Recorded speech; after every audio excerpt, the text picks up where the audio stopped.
Pozdravljeni, sem Marja Milič in gledate Moneyhow, prvi podcast o upravljanju denarja pri nas. O geopolitičnih trenih in vojni ekonomiji se bom pogovarjala s povratnikom na podcastu Moneyhow, profesorjem Mojmirjem Mrakom, odličnim poznavalcem mednarodne ekonomije in pa makroekonomije. Pozdravljeni. Pozdravljeni. Nazadnje, ko smo se pogovarjala, ste rekel, da živimo v vojni ekonomiji. Glede na to, da se razmere kar zaostrujejo, takrat sem imela vojno v Ukrajini, zdaj imamo bližnji vzhod, špekulira se, da bi se lahko ta vojna regionalno razširila. Geopolitika pa je tudi tista, ki gospodarstvenike po svetu ta hip najbolj skrbi. Kako gledate na trenutno situacijo? Kaj vse to pomeni za že tako majavo globalno in pa tudi evropsko konec koncev gospodarsko aktivnost? Ja, lejte, res je, da v bistvu se nam tale svet praktično pred očmi zelo na hitro spreminja. Jaz mislim, da takih sprememb verjetno ni bilo zadnjih 50 let. Mogoče so bile tiste spremembe 90. 91. Tako dalekosežne, kot je tole. Prihajamo pač v nek svet, ki je multipolaren, ne, in to je v bistvu svet, kjer imamo zdaj neko število 5, 6, 7 večjih držav, ne, ekonomij, ki v bistvu jasno vsaka išče svoje interesne cone in v tem kontekstu prihaja do različnih vrst kontaktov med temi, ki so pa dostikrat tudi zelo, kako bi človek rekel, nepredvidljivi in tudi dostikrat neprijetne za tisti, ki v tej zgodbi ne moramo prav resno sodelovati. Ne.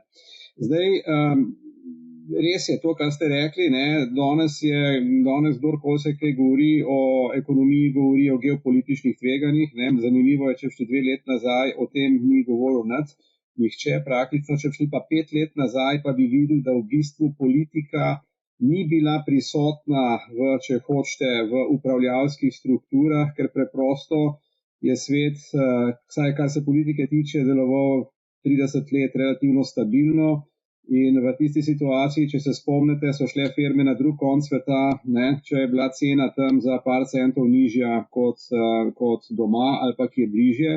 Ne, kot vidimo, teh časov je vsaj za neko, jaz bi rekel, kar daljše obdobje konec. Danes firme v bistvu precej bolj gledajo na to, ne, kje bodo locirani njihovi dobavitelji, ne, da bodo te dobavne poti kolikor toliko sigurne. Ne. Jaz tam rekel, da je cena kle nepomembna, je pa definitivno bistveno manj pomembna, kot je bila. Tako da generalno gledano, ne, geopolitična tveganja so en zelo širok pojem, gre za potencialna politična, gospodarska, vojaška, socialna tveganja, ki izhajajo iz vključenosti pa držav v mednarodne odnose. Ne. Običajno se geopolitična tveganja pojavijo, ne, ko pride do nekih večjih vojaških recimo, konfliktov. Ne. Mi smo o tem začeli bolj zares govoriti z izbruhom ukrajinske krize. Ne. Zdajle imamo praktično, ne, novo krizo, za katero noben še čisto dobro ne ve, ne, v katero smer bo šla. Če bo ostala, bi rekel, geografsko omejena na tem področju, je to pol, kar se tiče gospodarskih posledic, en scenarij, v kolikor bi se pa to, bi rekel, razširilo, ne, je pa lahko ta scenarij popolnoma drugačen. Ne. Recimo tak večji regionalni konflikt bi zelo hitro pripeljal do problemov z dobavo nafte. Ne, jaz sem toliko star, da se spomnim to tistih stvari iz 70-ih let, ne, ko se je cena nafte povečala za 3-krat, ne za 30%. Ne, to so neke stvari, ki danes zelo težko predstavljamo, ampak ne, verjetno ni treba biti hudo pameten, da veš, da če se ti cena energentov toliko poveča, da to ima pol, ne, velike posledice na inflacijo, z inflacijo pa pol ta monetarna politika. Tako da sem to bi hotel reči, ne, da ta kriza zaenkrat ne vemo čisto dobro, kakšne posledice bo imela. Tudi te projekcije, ki se delajo gospodarske, so zaenkrat delane bolj na bi rekel, na predpostavki omejene te krize, geografsko omejene, se pravi še zmerno, ne, stvar pod nadzorom. Ne. Mi smo pa jasno, ne, imamo še eno, bi rekel, zelo velik problem na mizi, ki jaz upam, da ne bo prišlo do njegovega izbruha, ne, to je pa Tajvan. Ne. Vkolikor še kle prije do nekega cirkusa, ne, potem je pa to že toliko nekih žarišč, ne, da je pa, ne, potem pa lahko res stvar lahko zelo problematična za svetovni mir kot celoto. Ne. Jaz se pravim, še enkrat upam, da tega ne bo prišlo, ampak kot vidimo, ne, ta tveganja med temi velikimi igralci so tako velika, da tega nikakor ni mogoče izključiti. Ne. Pa tudi to moramo vedeti, recimo, mi smo veliko se pogovarjali, ne, v Evropi po ukrajinski krizi, ne, zakaj predvsem v Evropi? Zato, ker ne, ukrajinska kriza je gospodarsko res nas daleč najbolj prizadela. Ne. Ukrajinska kriza je gledano svetovnega zornega kota, ne, bila regionalna kriza ali pa je regionalna kriza. Ne. Vi imate celo vrsto držav, ki od ukrajinske krize kakšnih hudih negativnih posledic niso imeli. Ne.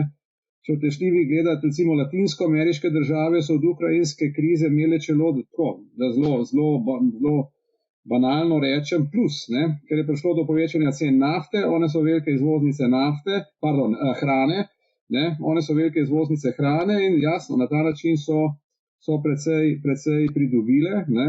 Amerika tudi nekega resnega problema z ukrajinsko krizo, govorim gospodarskega, ni imela, ker praktično ni odvisna od uvoza tovrstnih energentov, ne, medtem ko nekatere druge države pa lepo zelo uspešno tele sankcije, ki jih je uvedel Zahod proti Rusiji, zelo uspešno, bi rekel, predirajo, kakorkoli hočete. Tako da te sankcije so, da vidimo, ne, po teh praktično že skoraj 2 letih, ne, da imajo omejen domet. Ne. Jaz nikakor ne bi rekel, da niso pomembne, ampak računati na to, da je pa to nekaj, zaradi česar bo Rusija prekinila vojno, pa upam, da je danes več ali manj vsem jasno, da do tega ne bo prišlo.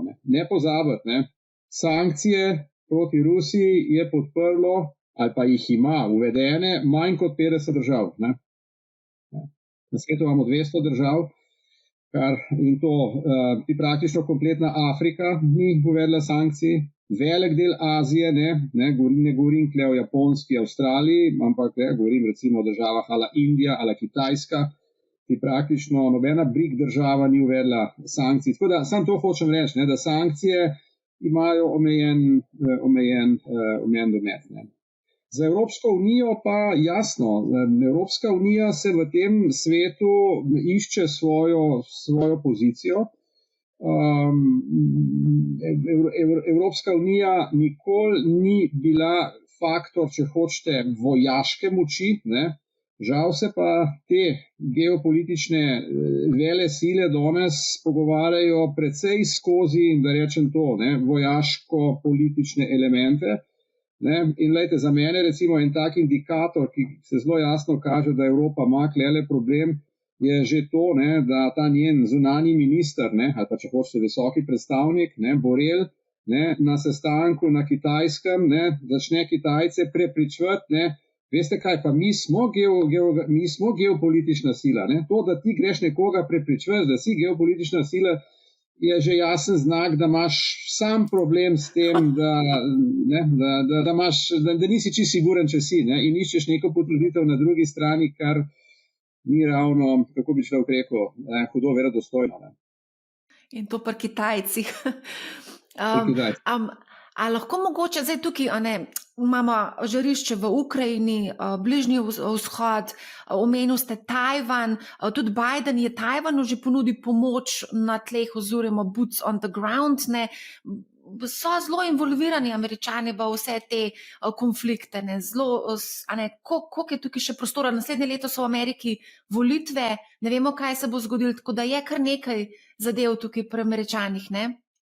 Ja, lejte, nedvomno Američani, jasno, ta svet, ki se spreminja, ne, se spreminja iz nekega sveta, ne, jaz sem ga nekako karakteriziral kot enopolnega sveta, v katerem je Amerika, če hočete, imela dominantno pozicijo. Ne samo gospodarsko, ampak tudi politično, če hočete vojaško. Ne. Amerika je s svojimi vojaškimi kapacitetami zagotavljala neko stabilnost v svetu, ne nazadnje. Mi v Evropi smo desetletja svoj dosti uspešen gospodarski razvoj bazirali na tem, da smo, kar se varnosti tiče, to outsourcali Američanom skozi NATO.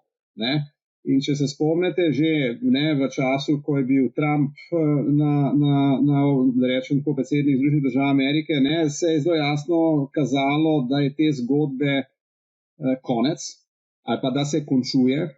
Se pravi, on je to takrat govoril predvsem o tem, da moramo Evropejci prispevati 2% in tako naprej, da se gospodarska aktivnost, center gospodarskega sveta se seli proti Aziji, tako da zelo jasno je on to zelo, kako bi človek rekel, grobo, kot zna povedati, je povedal, veste, dragi moji Evropejci, tega našega tradicionalnega aranžmaja, ki je bil, ne bo več.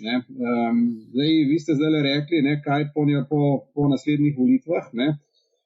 Jaz tole, kar človek spremlja, se vidi, da je vsaj trenutno, mi smo res še precej daleč od volitev, praktično zdaj čez eno leto bodo volitve, ampak trenutno je Biden zelo v defenzivi, imamo v bistvu še eno, tako bi rekel, precej neprijetno situacijo, da imamo praktično, da bomo imeli spopad nekih zelo starih predsednikov, za katerem noben ne ve, kdaj bo, ali bo še jutri ali ne bo jutri. Tako da to ni dobro, to je tudi jasno, povečuje nepredvidljivost, ampak nekaj je pa dejstvo. Vkolikor Trump pride nazaj v Belo hišo, bo to imelo zelo velike globalne posledice. Pa tle ne mislim v prvi vrsti na ta problem s Kitajci. Jaz ne vem, če se Trump pa Kitajci, mislim pa kitajski predsednik, ne bi celo prišla do nekega dogovora za neko obdobje, ampak bo to zelo neprijetno za celo vrsto drugih stvari, tudi za nas, Evropejce. Amerika bo tudi definitivno šla v neko večjo stopno protekcionizma, vkolikor bo prišel nazaj Trump. In jasno, nek večji protekcionizem je pa za Evropo, ki je bila stalno nek velik zagovornik tega procesa liberalizacije, zelo neugodno. Da ne omenim to še nas kle posebej. Poglejte, majhne države, in nekle verjetno ni treba posebej se pogovarjati, ali smo majhni ali smo veliki. Jaz mislim, da vsaka posamezna evropska država, in tu vključno z Nemčijo, ni med tistimi top, ta velikimi svetovnimi gospodarstvi. Tako da za Evropo je res edino, Evropa kot celota ima lahko geopolitično neko večjo težo. Za majhne države, kot je pa Slovenija, so pa to vrstni odnosi med globalnimi velesilami, kjer v bistvu ne velja več način sodelovanja na osnovi nekih pravil igre. Ta pravila igre so bile več ali manj pravila ustvarjena skozi mednarodne finančne organizacije, IMF, Svetovna banka, Svetovna trgovinska organizacija. Te organizacije niso bile perfektne nikoli, ampak so vendarle zagotavljale ena zelo jasna pravila igre. In jasna pravila igre so vedno zelo koristna ali pa bolj koristna za ta male.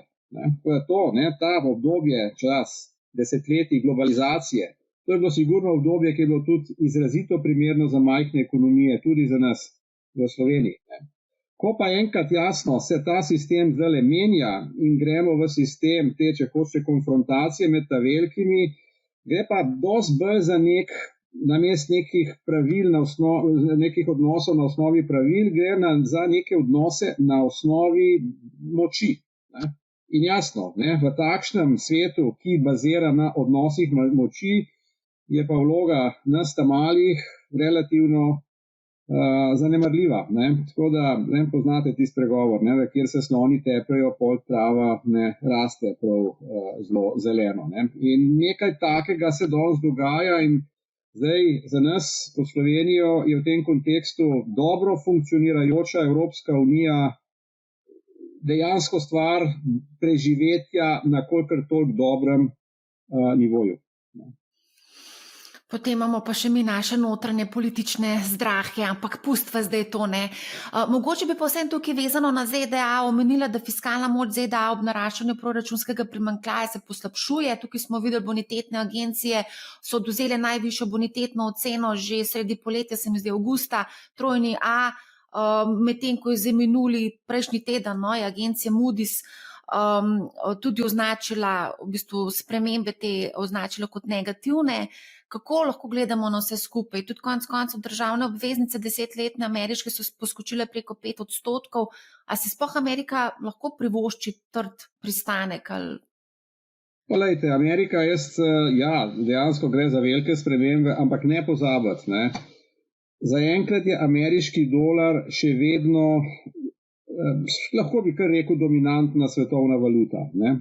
Mogoče se ta njegova vloga v nekaterih segmentih krha, ne. Zlasti recimo juan postaja resen konkurent v plačilnem prometu, ne. Recimo ti nimaš več danes popolne dominacije dolarjev recimo pri kupovanju nafte, ne. Te aranžmaji, ki so jih Kitajci naredili na Bližnjem vzhodu, ne, to je zelo zanimivo, ne, da Kitajci so zelo strateško v bistvu delajo na izboljšanju odnosov z Bližnjim vzhodom, ne. Oni so bili tisti, ki so uspeli po dolgem, da nam rekel desetletju ali celo več, ne, za mizo nekako spraviti, na skupno mizo spraviti Saudsko Arabijo, Iran, tega Američanom nikoli ni uspelo, ne. Tako da Kitajci dobivajo, tako, če hoče, tudi neko politično zelo pomembno vlogo in v tem kontekstu oni tudi na Bližnjem vzhodu grejo z logiko, mi z investicijami, vi nam nafto, ne, ampak ta nafta naj bo pa v juanih. Ne. Tako da hočem reči, tle se delež dolarja, pomen dolarja počasi erodira, ampak imaš pa celo vrsto drugih področji, kjer dolar ostaja še vedno absolutno dominanten. Recimo, kar se tiče deviznih rezerv, ne, je še vedno velika večina, govorimo o tem 60% deviznih rezerv svetovnih denominiranih v dolarjih, ne. Ta stvar se je jasno po ukrajinski krizi in s tem, ko je Amerika potem zamrznila te depozite sovjetske oziroma Rusije, ne, so tudi drugi začeli mečken gledati pa paziti na to, ne, ampak vendarle, ko imaš ti pol dilemo, iti iz dolarja v kaj, ne, je pa to problem, ne. Zdaj nekdo bo rekel, pa v evro, ne, dragi moji, evra zaenkrat po tisti naši finančni krizi, ne, mednarodni upravljalci deviznih rezerv še vedno ne jemljajo, rekel, hudo resno. Jasno, evro je sestavni del deviznih rezerv, ampak je delež evra relativno majhen, ne. Zanimivo je tudi to, da zaenkrat je delež juana v svetovnih deviznih rezervah, jasno, to so rezerve držav, ki tu ni Kitajska zraven, ne. Kitajska logično, da če ima juan, da je to niso mednarodne devizne rezerve zanjo. Ampak to hočem reči, ne, da je juana manj kot 10% v mednarodnih denarnih rezervah, ne. To jasno kaže, da države imajo vendarle neko nezaupanje držati svojo valuto v juanih in razlog je zelo jasen, ne. Kitajska vsaj za enkrat še ne želi prevzemati vloge, da bi njena valuta igrala vlogo svetovne valute. Ne? Ker to biti svetovna valuta ni samo plus za državo, ampak je to povezano tudi z določenimi stroški.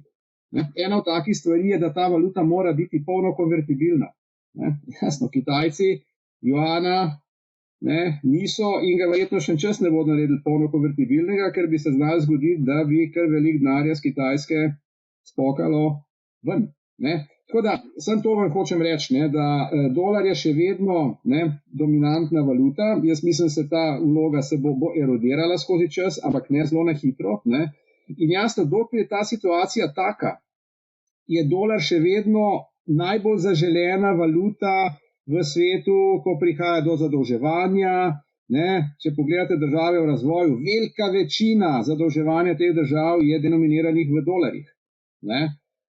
In vsi problemi, ki jih imajo Američani, jih dejansko s tem svojim dolarjem tudi izvažajo v vse tiste, ki imajo svoje premoženja v dolarjih. Tako da to, kar ste vi rekli, Ja, to je problem, ne. Sam dokler bo dolar imel vlogo svetovne valute, Američani ta problem razdelijo, da rečem tako, po svetu in lahko s tem kar lepo še dosti normalno živijo. Ne. Tako da ta znižanje rejtinga je bolj, bi rekel, ta pritisk, da se morajo Ameriki sami zmeniti okrog tistih blokade v proračunu in tako naprej. Vsak let imamo, ne, da ni denarja za financiranje administracije, ampak na koncu običajno zmenijo. Tako da jaz tega ne bi preveč, tako bi rekel, jemal kot neko velik problem, vsaj kot rečeno na kratek rok. V trenutku, ko dolar ne bo imel te dominantne pozicije, ne, potem je pa stvar tudi za Ameriko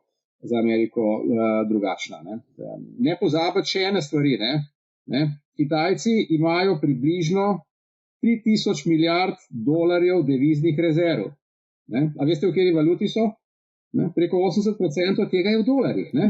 Tako da verjetno ni treba biti poseben pameten, da ugotoviš, da tudi Kitajcem, saj zdaj na nek kratek, sreden rok, ni v nekem velikem interesu, da se kaj neumnega zgodi z dolarjem. Ker predstavljajte si, da dolar pade za 10%, Kitajci čez noč zgubijo 300 milijard dolarjev deviznih rezerv. Verjetno, ne. Ampak to je tudi ena od razlag, zakaj Kitajci tako, bi rekel, pospešeno iščejo alternative za plasma teh deviznih rezerv. Tako da cel ta segment, te svilene poti, kreditiranja v tujini, je delan tudi v kontekstu te diverzifikacije teh deviznih rezerv, z vsemi stroški so te s temi povezani. Mislim, da smo sred poletja predvsej pisali in govorili in brali, gledali o dedolarizaciji, zdaj pa še vedno ugotavljamo, da je dolar tista, ki je vodilna valuta na svetu. Treba je biti korekten tle. Vloga dolarja erodira, se zmanjšuje. Ni pa to zdaj tako, da bi človek rekel, zdaj pa to padec, drug let bo pa vse drugače. Ne bo. Čez 10 let pa bo to verjetno drugače. Oziroma neverjetno, bo drugače. Jaz mislim, da se veste svet, lejte, ena stvar zopet geopolitična. Mi imamo zdaj jasno teh 7-8 velikih igralcev, ampak kakorkoli, jaz mislim, da v rokovnih 10 let bo prišlo do neke konsolidacije teh, če hočete, velikih sil in ena konsolidacija bo šla okrog Združenih držav Amerike, in kle smo, očitno tudi mi Evropejci. Druga konsolidacija se bo pa po mojem mnenju zgodila v kontekstu tega, kar je danes najbolj podobno temu BRICS držav.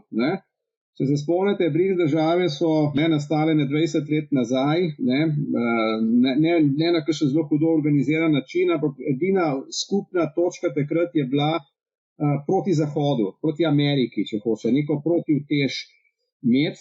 In to je bila tudi praktično edina, tako bi rekel, zelo resna skupna točka vseh tistih ustanovnih 4 članic, kasneje se je pa pridružila še Južna Afrika. One drugače med sabo niso imele nekih zelo podobnih, če hočete, interesov. Jaz bi celo nasprotno rekel, veste, ko se te države, teh 5 držav je usedlo v sobo, pa so med sabo se začeli pogovarjati, kaj bi pa mi naredili, je bilo kar precej problemov. Da vam dam 2 primera. Oni so se relativno hitro zmenili, da bodo naredili banko BRICS držav, mislim, da se imenuje New Bank.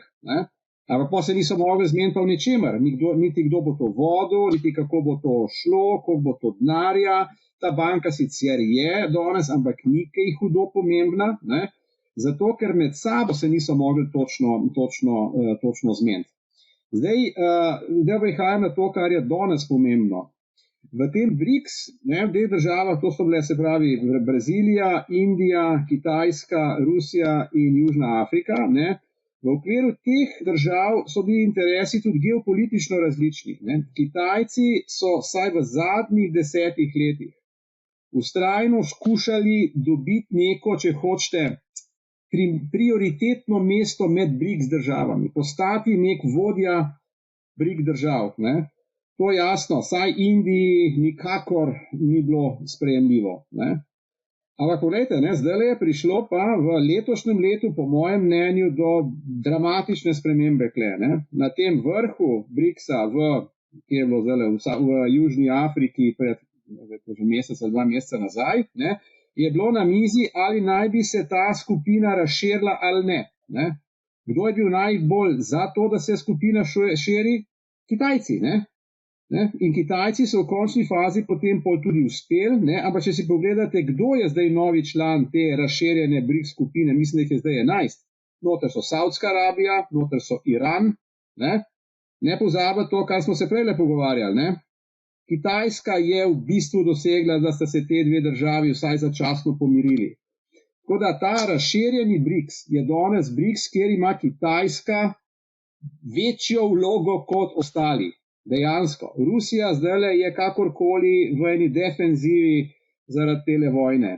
Tako da Kitajci se pozicionirajo kot vodje tega BRICS-a. Mogoče to danes še ni tako jasno, ampak jaz mislim, da je to samo vprašanje časa, da je bo to bolj eksplicitno. Jaz tudi ne bi izključil tega, da bo kakšna država iz te skupine izstopila, mislim zlasti Indijo. Tako da, ampak če gre ta stvar tako naprej, bomo imeli na eni strani Ameriko z nekimi skupinami držav tam in po drugi strani Kitajsko, nek bipolaren svet.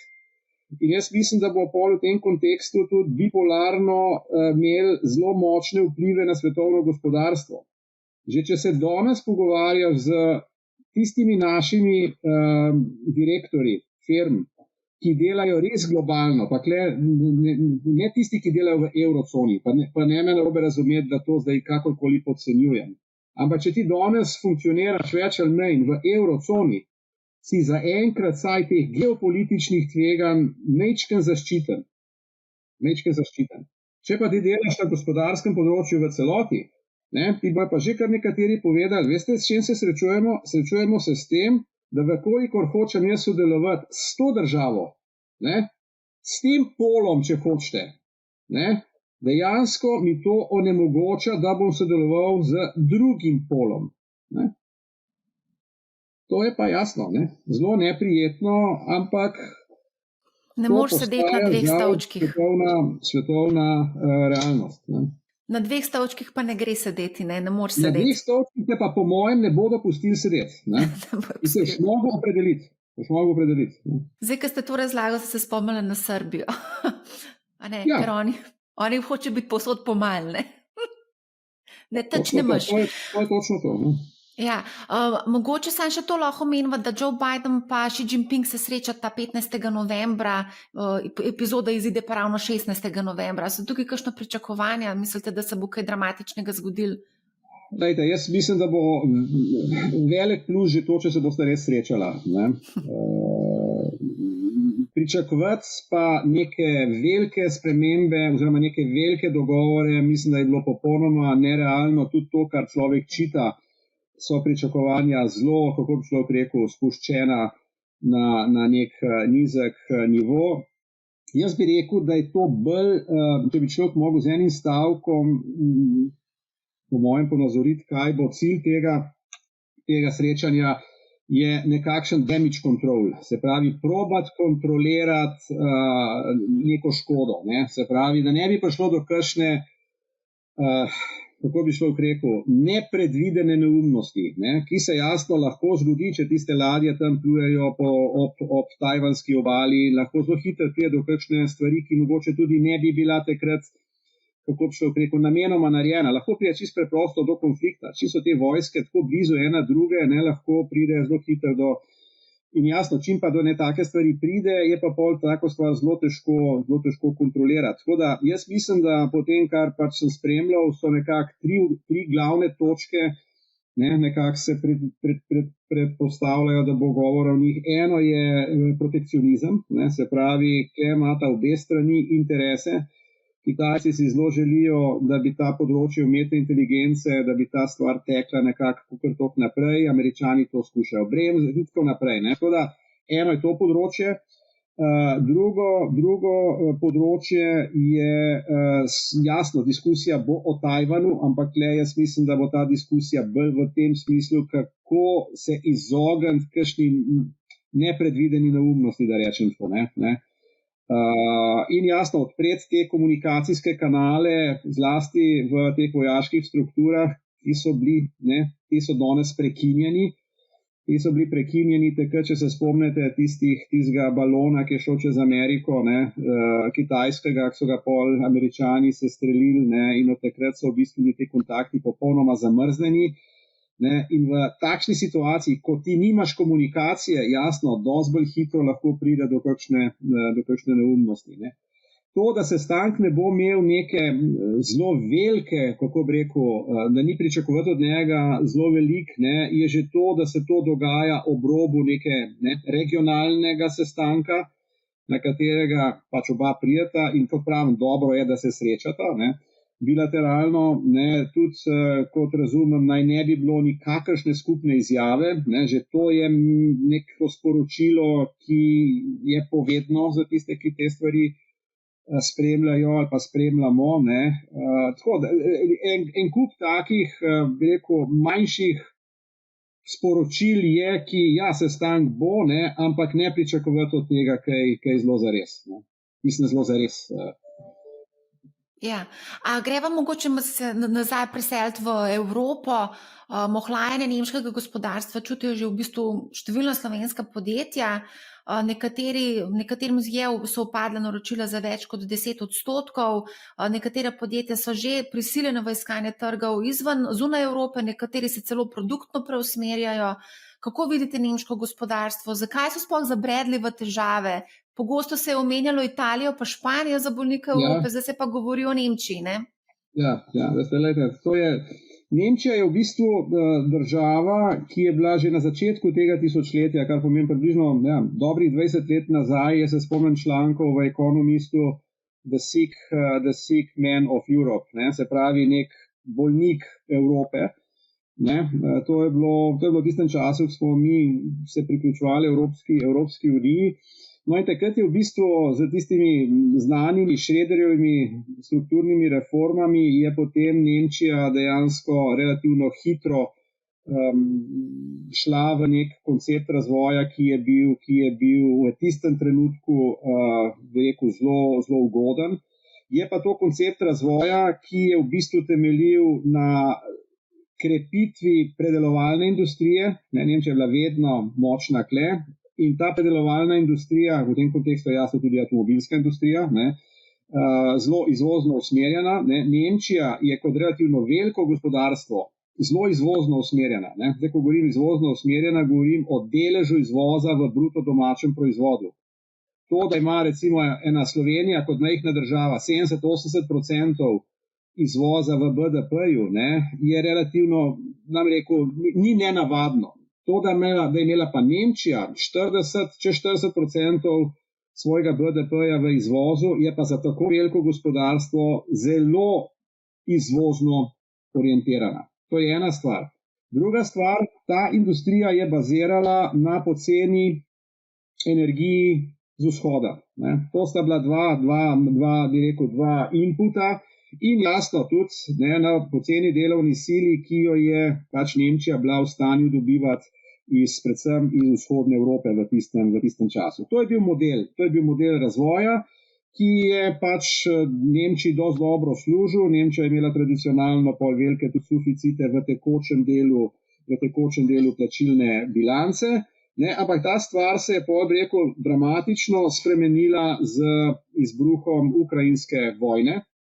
Preprosto je zaradi te strukture nemškega gospodarstva, ki sem ga omenil, je bila nemško gospodarstvo relativno bolj prizadeto kot gospodarstva, ki ste jih vi v vprašanju omenjala, recimo Italija, Francija. Te države imajo večji delež v GDP-ju storitev. Druga stvar, tudi so malo manj odvisne od uvoza energentov, že takrat so bile manj odvisne od uvoza energentov iz Rusije. Tako da je bilo relativno, je ta ukrajinska kriza bolj prizadela Nemčijo kot nekatera druga večja gospodarstva. Tako da to je eden od razlogov, zakaj je Nemčija prišla v problem. Ni pa to edini problem, ne. Obstaja vrsta še drugih strukturnih problemov, ne. Eden recimo takšnih je, da nemško gospodarstvo zelo bazira na teh malih in srednjih podjetjih, ne, kjer so pa se podjetniki v zadnjih letih zelo pritoževali, da zelo težko pride do delovne sile. Ne. Zato tudi, jaz se spomnim, mene je enkrat šokiralo na eni konferenci, ki sem sodeloval, to je bilo pred izbruhom ukrajinske krize, ko je nemški bankir, ne, tam pač nam rekel, pravi, veste kaj, za nas bi bilo super, če bi vsako leto v Nemčijo prišlo približno 1 milijon delavcev v naslednjih 5 letih. Paste, 1 milijon, ne.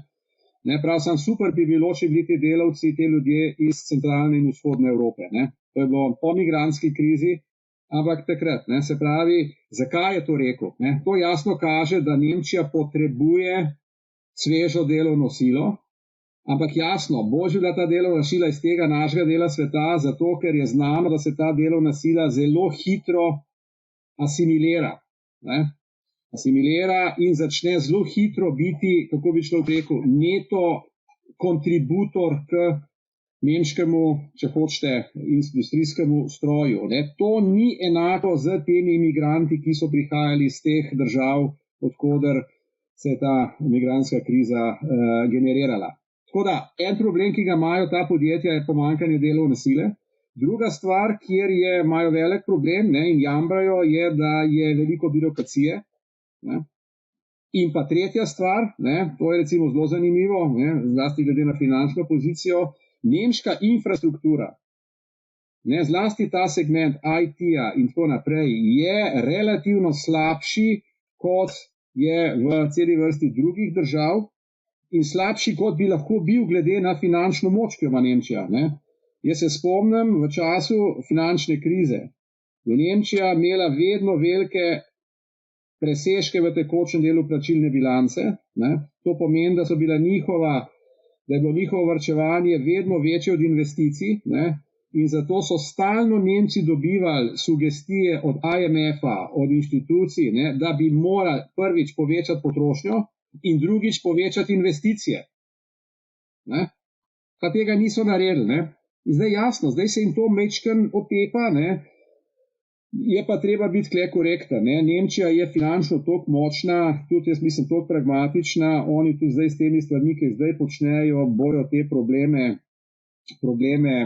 naslovili. Oni imajo, jaz mislim, malo problem s tole koalicijo, ki jo imajo, ne, zeleni pa tako naprej, kjer vidimo, da ta koalicija ni ravno, kako bi človek rekel, prepričljiva. Ne. No, ampak to, kar sem razlagal, to so razlogi, da je Nemčija recimo v letošnjem letu, ne, praktično ob Argentini edina od držav G20, ki bo imela negativno gospodarsko rast. Ne. Že za drugo leto se tukaj predvideva, ne, da bo se to spremenilo, to ne računa, da bo to neka spektakularna sprememba, ampak ne, sprememba na bolje. Vse tole, kar se pogovarjamo v Nemčiji, pa verjetno ni treba posebej poudarjati, kako to se odraža tudi pri nas, ne. Ker dogajanja v Nemčiji so čisto direktno prenosljiva v slovenski country risk. Ne. Če ti si pač toliko izvozno usmerjen in od tega izvoza gre en precej pomemben del v Nemčijo, potem je logično, ne, da gospodarski problemi v tem državi, ki je tvoj glavni partner, imajo tudi za tebe negativni vpliv. Tako da to, kar ste rekli, da se nekateri preusmerjajo kam drugam, jaz mislim, da je to zelo dobro. Čim bolj mi smo že tako, tudi če se bomo še tako preusmerjali, bomo še vedno ostali zelo, bi rekel, odvisni od evrocone. Tako da vsak odstotek zmanjšanja tukaj bi bil koristen za nek srednjeročni razvoj. Zdaj, ko omenjate težave Nemčije, v bistvu se zelo preslika tudi to na Slovenijo. Veliko birokracije, pomanjkanje delovne sile, težave s koalicijo. To je vse tudi pri nas se dogaja. Kar se tiče investicij, pa itak vemo, kakšna je situacija pri nas, ne? A pa infrastrukture. Zakaj smo v teh investicijah problem? Mi teh investicij nimamo tako malo. Pazite, evropskega denarja ni bilo nikoli toliko, kot ga je zdaj. Nikoli. Ne? Se pravi, govoriti o tem, da denarja za investicije ni, po mojem danes preprosto ni korektno. Ne? Je pa vprašanje, zakaj ta denar uporabljamo. To je pa druga stvar. Ne? Ja, to bo prišla še do tega, zakaj porabljamo. Mogoče sam še Mednarodni denarni sklad je zelo skeptičen glede scenarija hitrega okrevanja Nemčije. Tako da tukaj Ne, nekaj sej, pač. gledajte, tudi tisto, kar sem jaz prej rekel, ne, jaz sem rekel, da bo Nemčija začela, da bo v drugem letu že rasla, ne, absolutno to ne bo hit. Glejte, če gre za strukturne spremembe ne dajo rezultatov čez noč. Ne. Tako da, ampak jaz mislim, da to hoče reči, da Nemčija je dosegla če hočete tisto dno in se pač zdaj dviga, ob predpostavki, da bo na političnem področju v Nemčiji stvar šla v nekem, da rečem to, razumnem kontekstu. Ne. A se lahko še dotaknemo malo inflacije, o tem govorimo že praktično 2 leti stalno. Se je umiril, pa še bomo, umirila se je, ampak je relativno visoka, še nekateri pravijo za dalj časa. Centralne banke zaenkrat so pritisnili čez lužo na pavzo, s tem, da je Powell, mislim, da prejšnji teden napovedal, da ne se prehitro veselite, da prihajajo novi dvigi. Kako gledamo na vse skupaj, inflacije, centralne banke in pač vse njihovi te ukrepi? Lejte, če gremo nazaj na obdobje po covidu, ne, in pol tisto, če hoče, ne, hitro gospodarsko okrevanje, takrat je prišlo do tistega začetka, če se spomnite, dvigovanja inflacije, ne govorimo jasno o času pred izbruhom ukrajinske krize, ne. In že takrat je v bistvu prišlo do prvih povečanj obrestnih mer, zlasti v Fedu, v Angliji, ne v Evropski centralni banki. Ne. Evropska centralna banka, zadnjič, mislim, da je 14 dni nazaj, je to njena predsednica tudi prvič dejansko nekako priznala, ne, da so bili prepozni. Lahko greste gledati kakšne moje intervjuje iz druge polovice tistega leta, ne, kjer sem jaz bil zelo na stališču, da bi morala tudi Evropska centralna banka takrat. Kaj je bila takrat logika? Zakaj je Evropska centralna banka držala obrestne mere nespremenjene? Zato, ker je bila ocena, da je ta povečanje inflacije, ne, začasno in da bo se. Zdaj, če je nekaj začasno, pomeni, da bo ta začasnost izvenela, in če bo začasnost izvenela, potem ni treba na to začasnost reagirati z višjimi obrestnimi merami. Ne. Druga skupina je trdila, ne, dragi moji, to ni začasno, to bo ostalo. To sicer ne pomeni, da bodo mogoče da bo inflacija ostala na tako visokem nivoju, ampak tudi, ko bo šla dol, ne bo šla nazaj dol na tisto, kar je bila pred COVID-om. Skratka, tukaj je bila konceptualna razlika in tukaj je pač enostavno Evropska centralna banka se na začetku narobe odzvala. Ne. Potem smo pa jasno vsi to dvigovali, zdaj smo nekje na njih 5% in res je, da recimo zlasti v Ameriki, ne, je ta obrestna mera zdaj že na takšnem nivoju in tudi v Evropski centralni banki, da je uspela znižati inflacijo. Je pa treba vedeti eno stvar. Ameriška inflacija je bila bistveno drugačna kot evropska inflacija. V Evropi je bila inflacija v bistveno večjem delu povzročena takrat z povečevanjem dviga cen energentov. V Ameriki je bila pa takrat ta inflacija predvsem del core inflacije. Nažalost je to malo tehnično, ne? Ampak zdaj jasno, če je to core inflacija, potem jo je treba zdraviti z višanjem obrestnih mer. In zato so Američani to tako agresivno naredili in tudi relativno uspešno. Ne. Tudi mi smo zdaj to uspeli nekako v Evropski monetarni uniji spraviti pod neko kontrolo. Ne. Vidite pa, da so guvernerji centralnih bank danes izrazito previdni, kaj naprej. Noben se ne upa reči, kaj naprej, in ima prav, da ne reče, ker ne ve. Poglejte, samo tole, kar so se na začetku pogovarjala o Bližnjem vzhodu. Če se stvar razširi na Bližnjem vzhodu na regionalno krizo, bo inflacija šla zelo gor in bodo centralne banke morale ponovno intervenirati. A kdo zdaj upa reči, kaj bo na Bližnjem vzhodu? Ne moreš. Zato so tokrat, bi rekel, centralni bankiri dosti bolj previdni. Tale gospa v Evropski centralni banki pa še toliko prej, ker je ta prvič, ko se je to prvič zgodil, se je v bistvu Evropska centralna banka narobe odločila. In zaradi tega zdaj držijo to odprto in še enkrat pravim, mislim, da je prav, da držijo odprto, ker bi bilo nerealno zdaj se postaviti na eno stališče, za katerega ti ne veš, v katero smer bo šla. No, zdaj pa, da se vrnem k Evropi, pa k nam, če hočeš k nam. Mi imamo pa zdaj v Sloveniji en specifičen problem, ne, da se naša inflacija zdaj znižuje precej počasneje kot evroinflacija. Evroinflacija je danes za približno pol nižja od naše inflacije. Se pravi, da to, kar je razlika med evroinflacijo in našo inflacijo, je naš domač problem. Ne? In kje je zdaj ta problem? Mi bomo lahko prišli z evropsko inflacijo dol, ampak, dragi moji, če bomo mi v Sloveniji obdržali tako visoko inflacijo, to pomeni, da naše gospodarstvo zgublja na konkurenčnosti. To pomeni, da smo relativno bolj dragi, kot smo bili, ne, in bo tisto, kar ste prej rekli, 30%, ne, verjetno je en delček tega že tudi posledica zniževanja konkurenčnosti. Druga stvar, ne, če imaš ti inflacijo višjo od povprečja monetarne unije, se pravi, ti tečajev ne moreš nič spreminjati, ker ga ne kontroliraš. Edina od makropolitik, ki jo ti kontroliraš, je fiskalna politika. Fiskalne politike pa zadnje vlade, vključno s tole, ne delajo ravno najbolj, kako bi človek rekel, primerno temu. In zdaj, če mi klele izdatke povečujemo, pa je to zdaj zaradi poplav, zaradi česarkoli, ne, nam mora biti jasno, da s tem prispevamo k inflaciji. Ne? Se pravi, večji, ko bo deficit, več problemov bomo imeli z inflacijo. Ne? Ni treba biti hudo, dosti star, jaz sem že kar precej, ne? Ampak že takrat smo šli v evroobmočje, ne?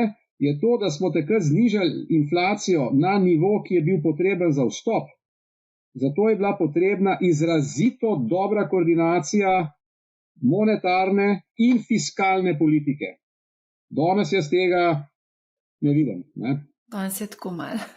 Danes je tako, jutri je tako. Izgovor so pa jasno, enkrat je to COVID, drugič je to pol energetska kriza, tretjič je zdaj poplave, zmer je nekaj, ampak ne, na koncu ne plačujemo to z nižjo konkurenčnostjo. Ne. Ja, mogoče sam glede na to, da ste omenili in fiskalna pravila in poplave, zdaj ocene škode po poplavah je bila tako enkrat malo 500 milijonov, drugič nekaj milijard, potem smo prišli tudi do 10 milijard, to je v bistvu dvakrat več, kolikor so znašali stroški reševanja bančnega sistema. Takrat so bile javne finance dobesedno na robu vzdržnosti. Danes se pa zdi, da se okrog te številke ne razburjajo prav preveč, da se nihče ne razburja. No? Glejte, jaz mislim, da smo v tem obdobju teh 10 let, ki je bil denar tako pocen, ne, smo se vsi zelo navadili, da se probleme rešujejo z dodatnimi transferji. Ne. Pa je bilo to COVID, če se spomnite, bomo to plačali. Ne. Pa je bilo pol to za tale ukrajinska kriza, pa bomo to. Ne. Pa so bile plače. Ne. Mi, glejte, smo v bistvu zadnjih 5 let, ne, in vključno s tem obdobjem te vlade, zelo, kako bi človek rekel, vehementni pri deljenju pravic. Ne. Zdaj, ne me narobe razumeti, ne. To, da smo imeli tole ogromno naravno katastrofo, prvič je sigurno stvar, ki je izjemna, ki jo je treba tudi na ta način reševati. Ne. Ampak mi zdaj rešujemo to krizo, ne. Kako bomo denar zbrali oziroma kako bomo financirali tole popoplavno obnovo na ta način, da bomo ostale stroške pustili netaknjene, ne? Kle bomo pa dodatno se zadolževali ali pa bomo dodatne davke. Ne? Jaz mislim, da je čas, da bo treba dejansko odhodkovno stran proračuna prevetriti. Ne? Kle je pa res, da ima ta koalicija, tako kot je sestavljena, kle bom pa kar zelo grob, ne? Predvsem usmerjena v to, kako obstoječi kolač deliti, ne pa kako probati ta kolač povečati. Ne?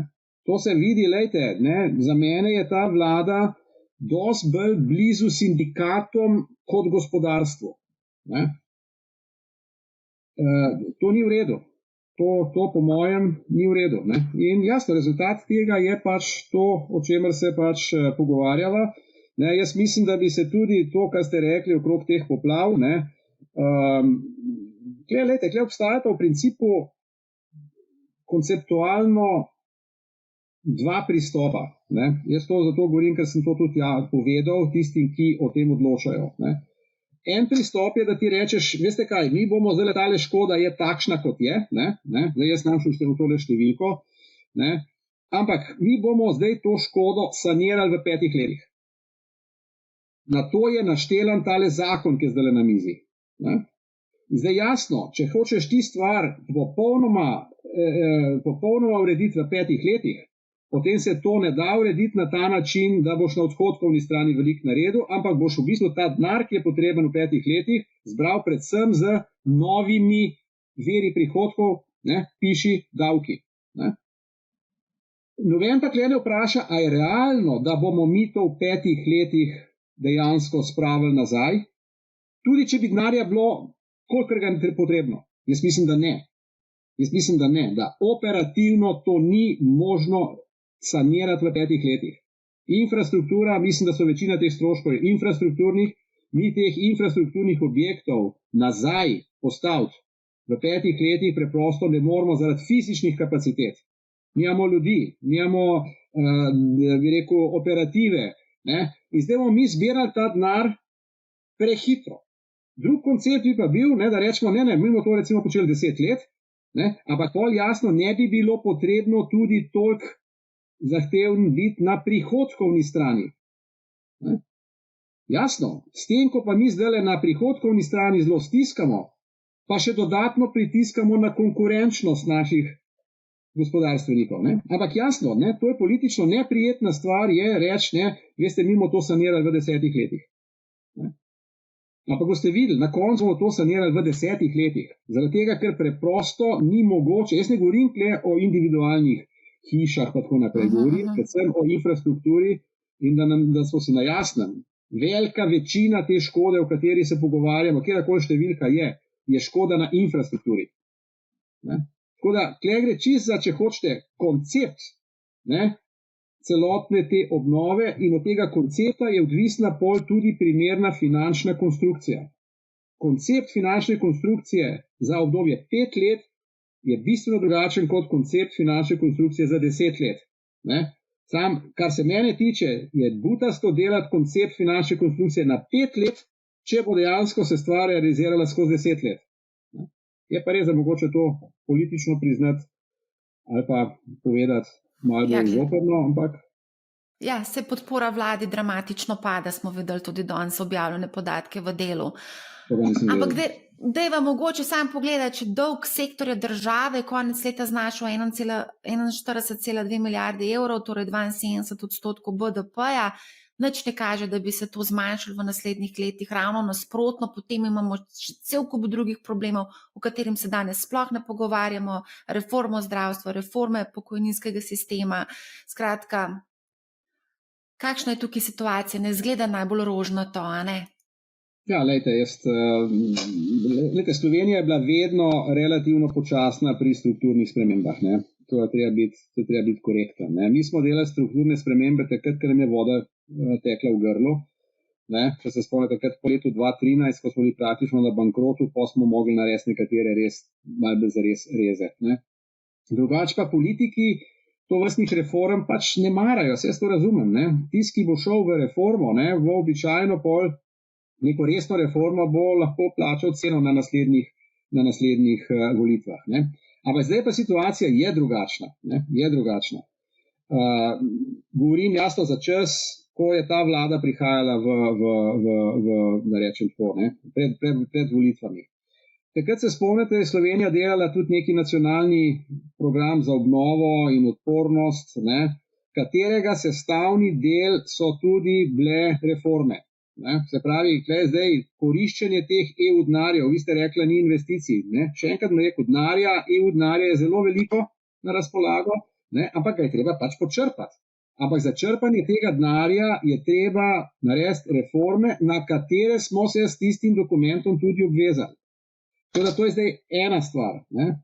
Mi smo, nova vlada je nasledila to, nek dogovor z Evropsko komisijo, katere reforme bo naredila in je tudi prišla na svoje mesto s tem, da bo te reforme naredila. Če se spomnite premierja, on je celo rekel, jaz gledam razdobje 8 let, In če ti gledaš razdoblje 8 let, potem je res to dovolj časa, da v prvem obdobju narediš ta zoprne reforme, ne, in potem v bistvu na osnovi teh reform že začneš tudi neke dividende koristiti.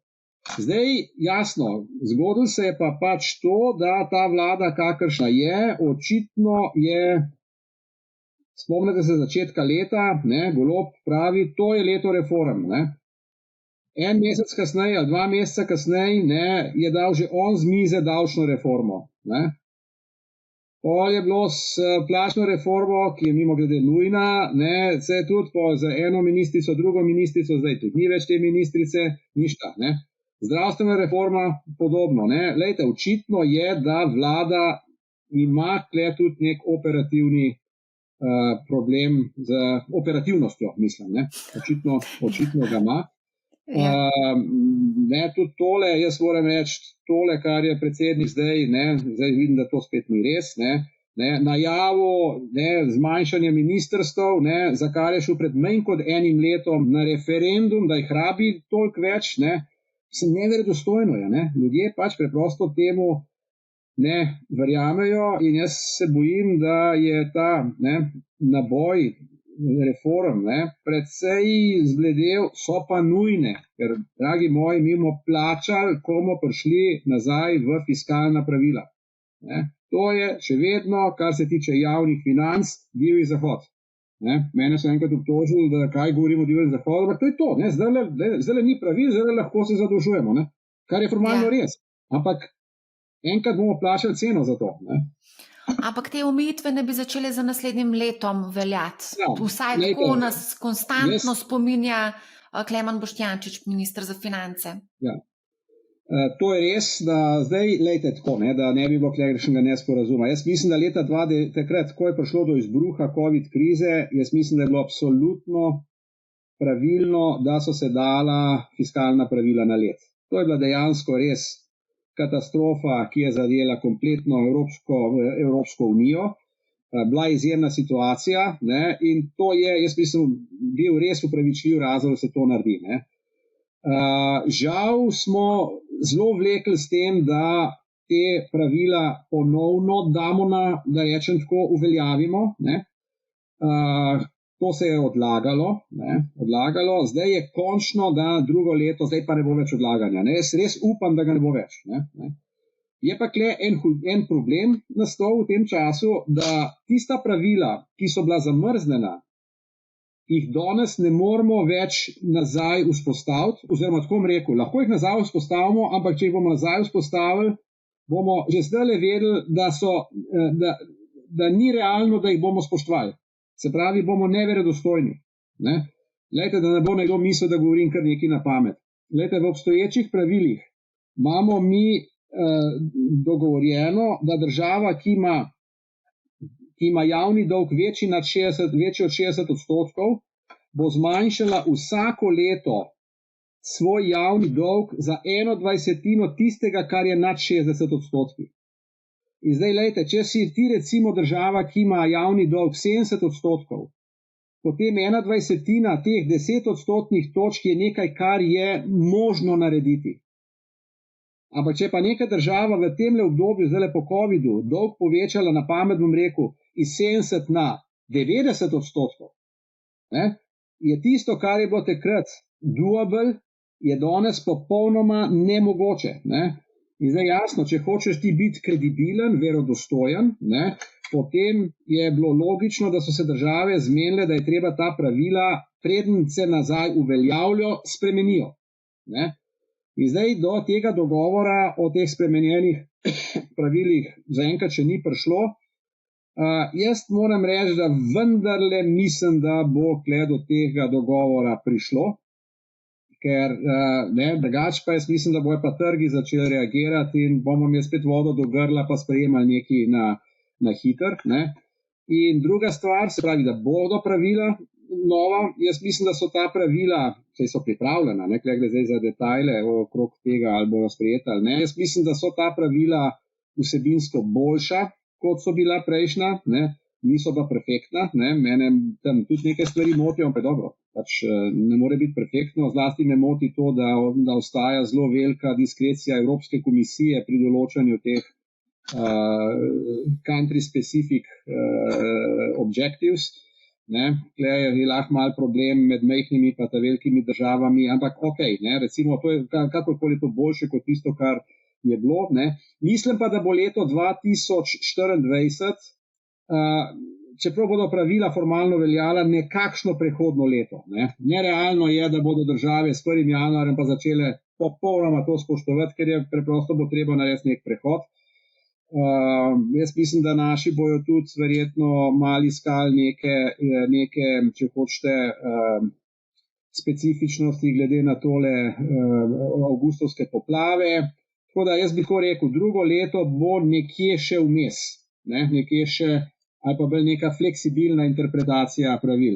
Stvar bo pa zares ugrizelna leta 2025, po mojem, če bo šlo tako, kot kaže stvari.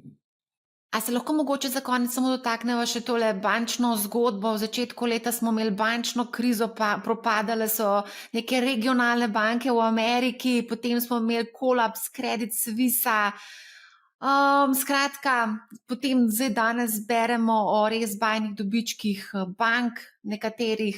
Kaj se dogaja v tem bančnem sektorju? Ja, glejte,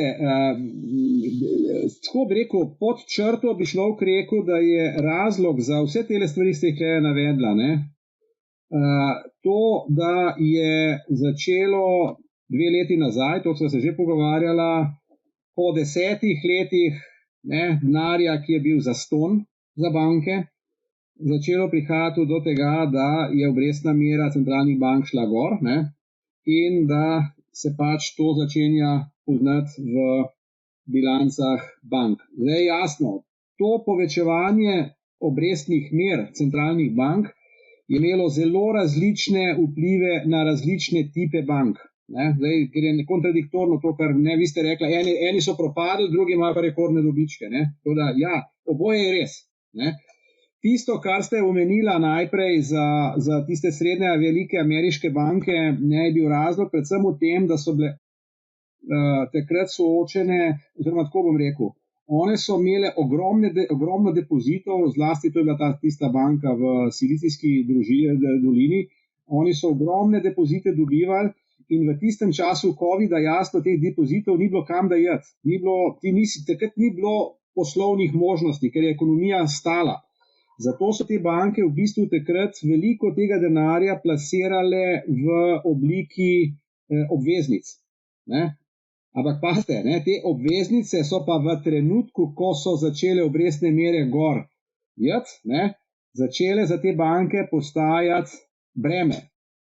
In ko so te obveznice začele prodajati, se je pokazala bančna luknja v teh bankah. Poudarjam, to so tiste banke, ki so veliko kupovale obveznic in kot rečeno, te obveznice so bile zdaj v drugačni situaciji, ko so se obrestne mere začele povečevati, kot so bile prej. To je bil razlog za probleme v tej Silicijski banki, pa še ena je bila, druga je bila. Ampak še ena stvar se je zgodila, ki je bila bolj sistemska, ker je bila to karakteristika srednje velikih bank v Ameriki.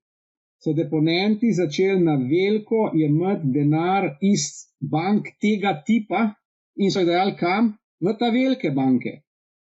Tako da ta velike banke, ameriške, so polne denarja in če pogledate danes, v bistvu kdo ima glavne dobičke, 4 glavne ameriške ta velike banke. Bank of, mislim, da je JP Morgan, zdaj je bilo včeraj, predvčerajšnji bil članek v Financial Timesu. Ampak to vam hočem reči, da so ta veliki v Ameriki so, če hočete, bili zmagovalci tele spremembe. Tole, kar se pogovarjamo pri nas, je pa predvsem, zdaj še tale Credit Suisse, da ga pokomentiram, tukaj je šlo pa preprosto z eno kombinacijo različnih stvari. Credit Suisse je bila že v principu banka, ki je imela zelo, kako bi človek rekel, zelo specifičen poslovni model, tudi zelo riskanten. In jasno, to se je pol v eni fazi izkazalo, mislim, da nima smisla, da gremo tukaj v detajle, lahko gremo, ker poznam to dosti natančno. In potem so Švicari to reševali na nek zelo inovativen način, ne, kjer ne, imate zdaj situacijo, da je švicarska država tožena strani cele vrste tehle nosilcev obveznic. Oni so preprosto šli po drugem vrstnem redu kot običajno pri likvidaciji bank. Ne. Oni so najprej, da rečem tako, razlastili tiste, ki so bili nosilci, ki so imeli obveznice te banke, ne pa lastnike. Ne. To je nekaj popolnoma proti pravilom normalnega bančništva in zdaj jasno, vsi tisti, ki so imeli te obveznice, zdaj švicarsko državo tožijo. Ne? Ampak ker je bila cela stvar delana po švicarskem pravu, bomo videli, kam bo ta stvar šla. Ne? Poudarjam, bilo je delano po švicarskem pravu. Ne? To je neka velika plus za državo, če so njene obveznice izdane v skladu z njenim pravnim redom. Ne? Ker svoj pravni red lahko končno spremeniš. Ne? Če imam pa jaz obveznico izdano v skladu z newyorškim pravom, pa verjetno jaz ne morem newyorškega prava spremeniti, če pride do kakšnega problema v moji državi. Ne? Tako da, to je to. Zdaj, kar se tiče pa slovenskih bank, ne, je pa lejte, ne? Obrestne mere so šle gor, ne? Centralne banke so na strani kreditov to jasno veselo spremljale, ne? So šle tudi obrestne mere gor, ampak pri depozitih so pa do pred kratkim praktično ostajale na nuli, ne?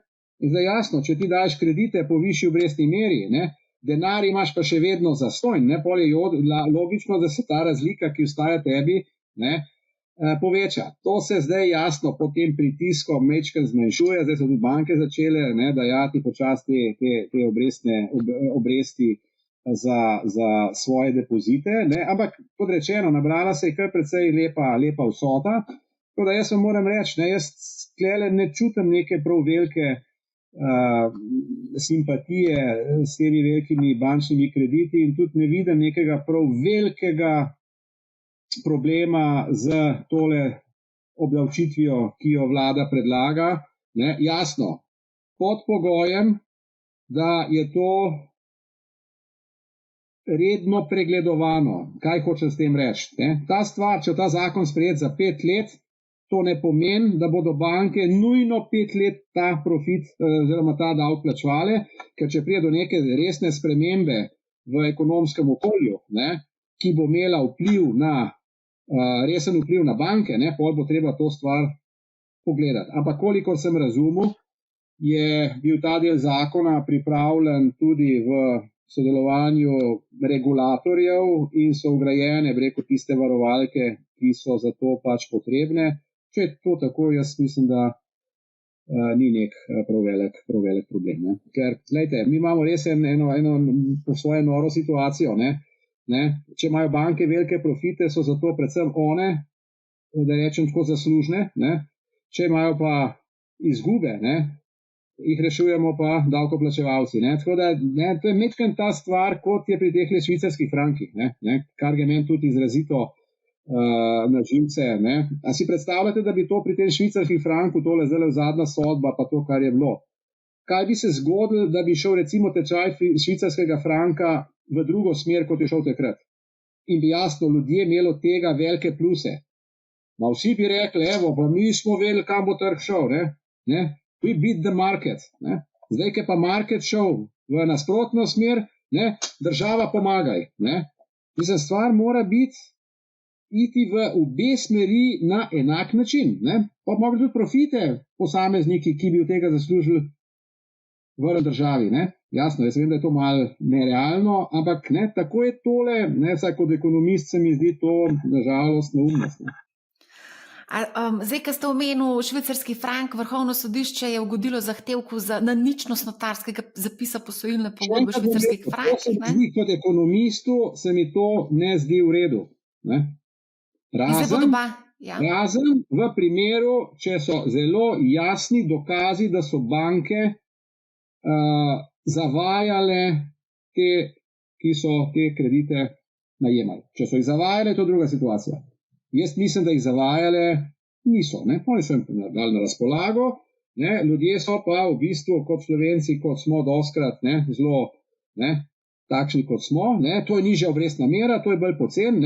Nisi pa v bistvu pogledal tega, da je ta obrestna mera za kredit v valuti, ki je druga od valute, v kateri ti dobivaš plačo.